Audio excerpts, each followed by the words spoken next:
Jennifer, Queen of Seamless. So you're behind this event here. We have recorded now 10 podcasts in Seamless Dubai, and I invited you actually to share a bit like your view on this conference, how it's developing, some numbers, so people that are listening to the podcast that want to attend maybe next year or this year in Riyadh know a bit better what they are up to. So please introduce yourself.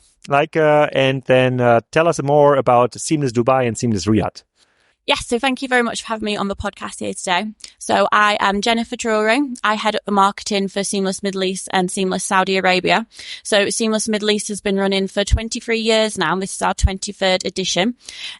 We aim to bring together everyone in the digital commerce industry. So whether you work in retail, in e-commerce, in home delivery, in digital marketing, this is your main focal meeting point to meet, to do business, to network, and to have some fun. But you're not doing it for 23 years here. No. Yeah, okay. I would have been very surprised. But 23 years, so like 23 years ago, like in 2000, there was kind of a Seamless event in Dubai already? It was known as another name. So it was called Cards and Payments. So it was run by Joe Ridley, who is our general manager. Joe is still here. So Joe has been doing the event for 23 years. But what was it like 20 years ago? So it was all about, so cards and payments basically. So like credit cards and transacting online.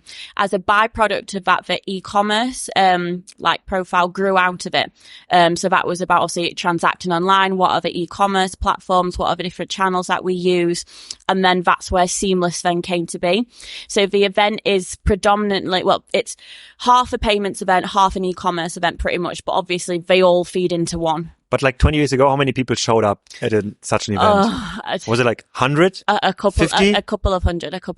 I would say, I'll have to ask Joe for the exact numbers, but it has grown year on year. So I first started working on the event in 2020, obviously, like for obvious reasons, that one, the numbers were a little bit lower. In 2021, I think we got 5,500 people to the event. In 2022 was the first year that I headed it up myself. So that's when I took over the event, and it grew up to 12,000.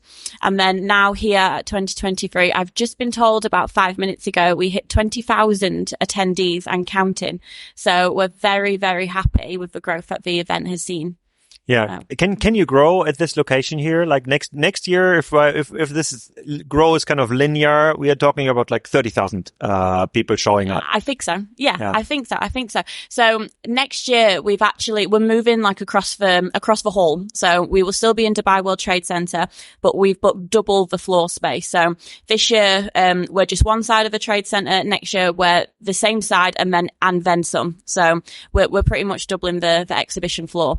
We're aiming for 30,000. So with our growth trends, year on year, there's no limit. So hopefully we'll hit that number. And it's like, just many people or many listeners haven't been to Seamless yet. It's kind of a free to go exhibition, but a pay for conference. That's the model that we're looking at the minute. So you can attend the exhibition for free, because we do have so many exhibitors here. Like here at our 23rd edition, we've got, off the top of my head, I think 691 exhibitors is what we've got, including startups.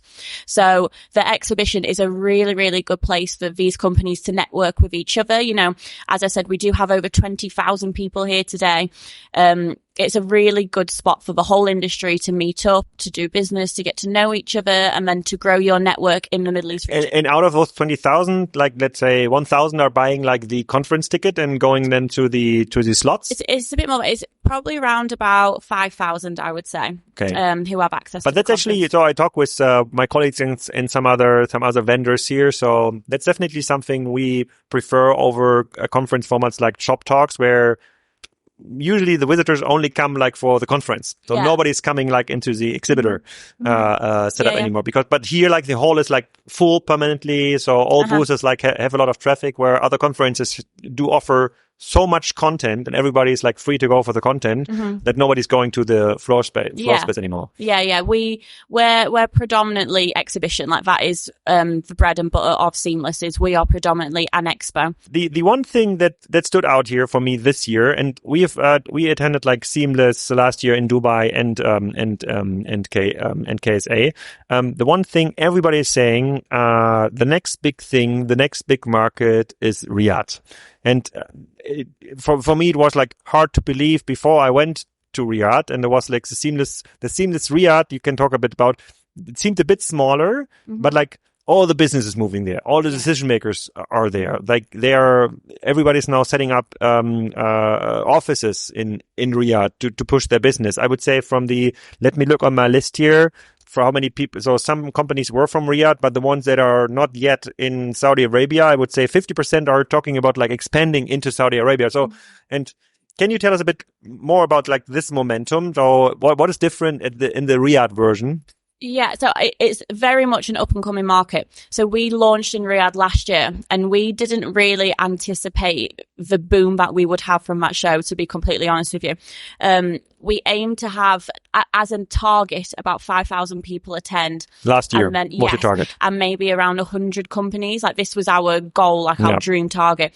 We ended up having nearly 12,000 people come and nearly 400 companies on the floor.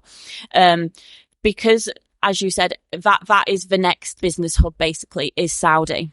So all of our speakers, all of our sponsors, that's kind of where the attention is now turning. We will be running Seamless Saudi Arabia again in September. We've moved location now. 4th to 5th September. 4th to 5th of September. We've moved location now to an even bigger venue just to meet the demand, basically, that we're seeing from companies who want to exhibit, and obviously attendance as well. Like we're already getting hundreds and hundreds of inquiries in about this. So it's kind of the next big thing, really. Having said that, the Dubai show that we're sat here at today will always be our international flagship show. The difference is the Saudi Arabian event is our local show that looks specifically on the local Saudi market, where here at the Dubai show, it's international. We look at like the global industry. Yeah, it's true. But obviously you find a lot of people from Pakistan, Kuwait, Bahrain, Qatar. They're all coming then here like to discuss. Like we had a couple of like interesting conversations from Oman, Yemen. It's interesting who's showing up. Yeah. But you have been now in this event industry for a couple of years. What's the difference, like from an organizer's perspective, doing an event here in Dubai and in Riyadh compared to the more saturated markets like in Europe? Is it easy to do events here? Is it easy to get like workers doing stuff? Is it all organized? Is it digitized, or is it behind? So Saudi Arabia was definitely an eye opener. Like I think because that industry is very, very, it's at the start basically. It's probably about 10 years behind what we are seeing here in Dubai, I would say. So if you look at the Saudi market, there's hardly any events over there. I'd say you might have heard of some of the big ones like Leap, for example. Actually, in the digital commerce space, there isn't an event that focuses on that niche of like the marriage of commerce and payments. Like Seamless is the first one there. And I think that's why the appetite for it is so big.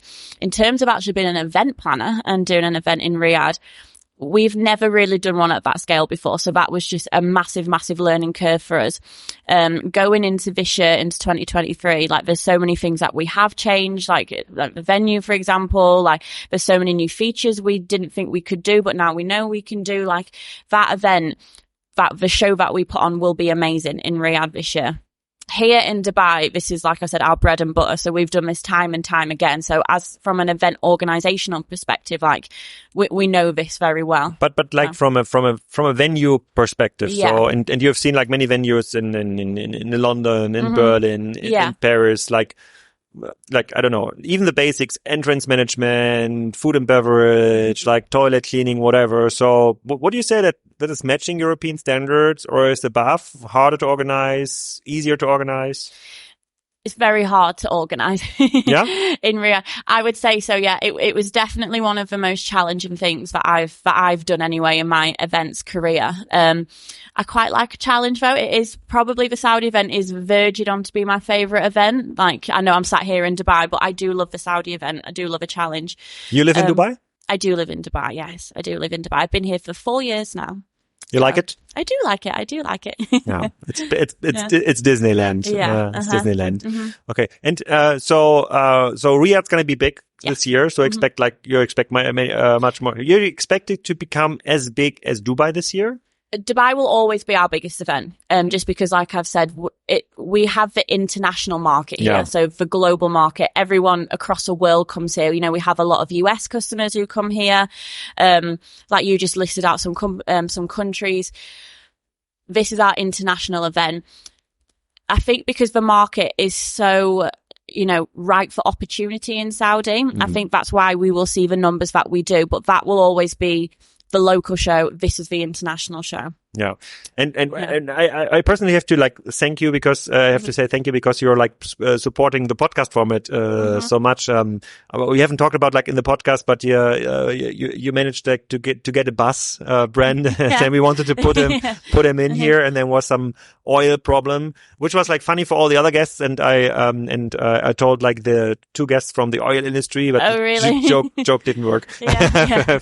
I have to say, but maybe what's your interest behind the podcast thing here? So one of my personal goals is, at the minute, our marketing efforts and how we get visitor registrations in, because that is my main KPI. That's what I'm judged on, is how many people I get through the door and how many people register. Previous to, I'd say, this year, email was our channel that we got the most registrations from. I don't think that's where the world is going. I think it's about video. It's about alternative platforms such as podcasts, such as we've also got a TV studio across the road. That's funny. They are filming things on the one side, and on the other side of the booth, there's a TV where people can watch what is happening inside the booth. Exactly. Yeah. So what I'm trying to do, especially for Seamless, just because it is such, it's such a big event, and this is the event in the Terrapin portfolio that we can do this on, is find different channels that we can bring in new customers. So I am an avid podcast listener. I love all forms of podcasts, things to do with work, things to do with everyday life, just things to switch off and listen to. And it was literally this time last year at the end of Seamless Middle East 2022. Nicola Ridley is our global marketing director, who is coincidentally married to Joseph Ridley, who is the general manager for Seamless Middle East. And she said, wouldn't it be great if you had a podcast? That will be your next thing, Jen. And here we are a year later, and I am being interviewed on my podcast that I came up with. Very good. Very good choice. And you haven't listened, obviously, to the podcast we have been recorded because they're not published yet, but definitely follow up with you, getting your feedback because you're listening to the podcast. Big thank you again. I guess all the ones that are hearing this are looking now into booking options. Is there a certain, I will put the booking link for the Terrapin in the show notes. But thank you, and see you in Riyadh.